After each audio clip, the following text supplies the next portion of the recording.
in Worcester, we're making pumpkin whoopie pies, and I have a very special guest with me, Sheriff Matt Crissafuli. Welcome, Sheriff. Thank you for having me. We're so excited that he's joining us today, and we want to also thank you for everything you do for our community to keep the citizens of Worcester County safe. Thank you. It's my honor to be your sheriff and keep everyone safe.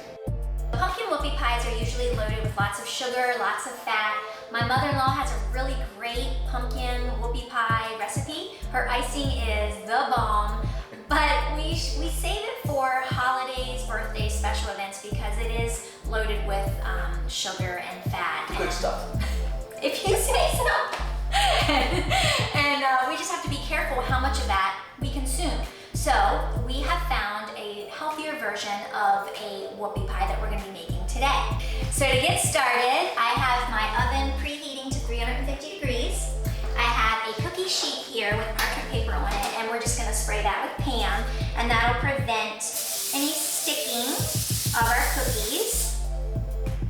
And we'll set that off to the side, and now we'll get started combining our dry ingredients, and if you would do that for us, Sheriff.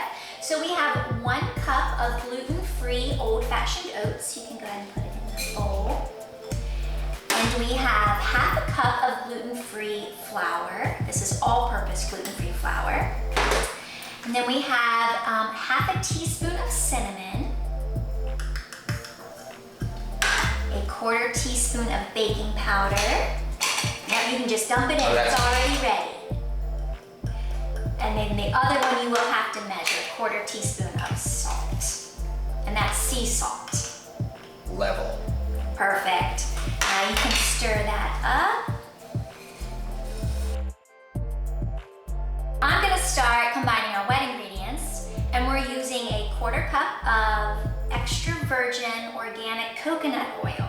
And I know that sounds fancy, but you can get this at any local grocery store. Actually, all of these ingredients you can get at any local grocery store here in Worcester County. So we have a 1/4 cup of the coconut oil, and then we have a 1/4 cup of coconut sugar. And we're just gonna combine this until it's pretty fluffy. All right, then we'll add 1 large egg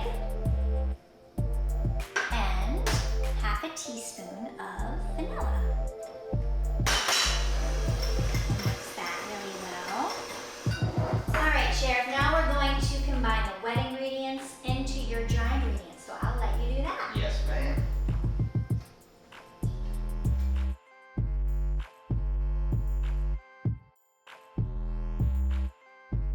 Okay, now we're gonna add half a cup of walnuts and combine it. And I'll let you get another workout in. And you can combine that.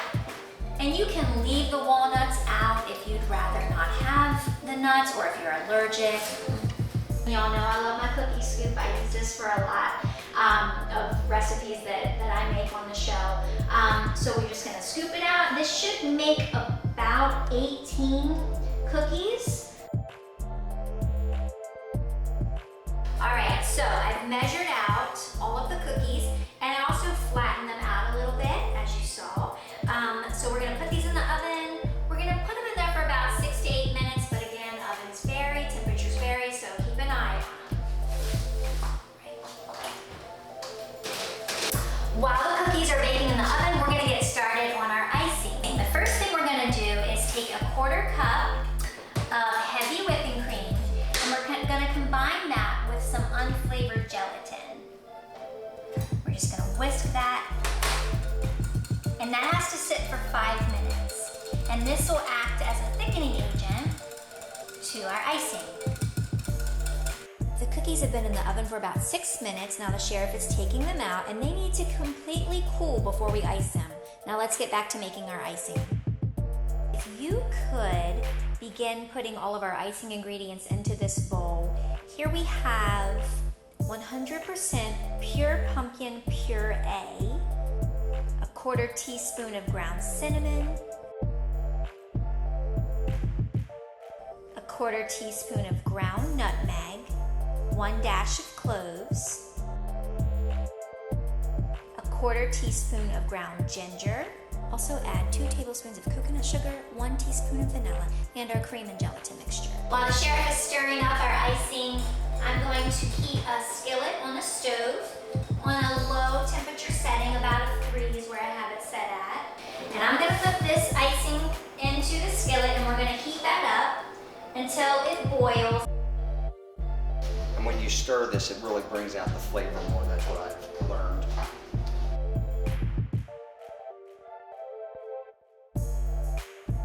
We're gonna add it back to our bowl.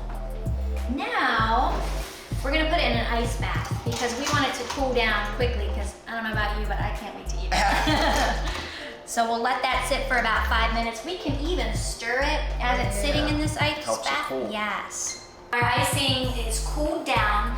I'm going to put it into just a freezer safe bag. Just snip a little corner of the bag here.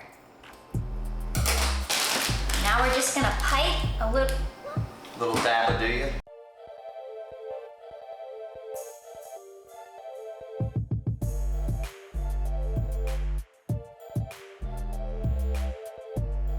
Ladies first. All right, I'm gonna take this one. Okay. Ready? Ready. Well, they're messy. They are delicious and healthy.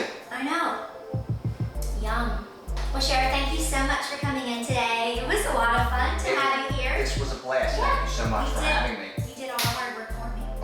It was my pleasure. Thank you so much. All right. I just want to tell Worcester County that we are very blessed to have the health department staff that we have that help to keep us healthy. And we want you to remember to make great choices and stay safe. Right, and remember to eat healthy Be active. and prevent diabetes today.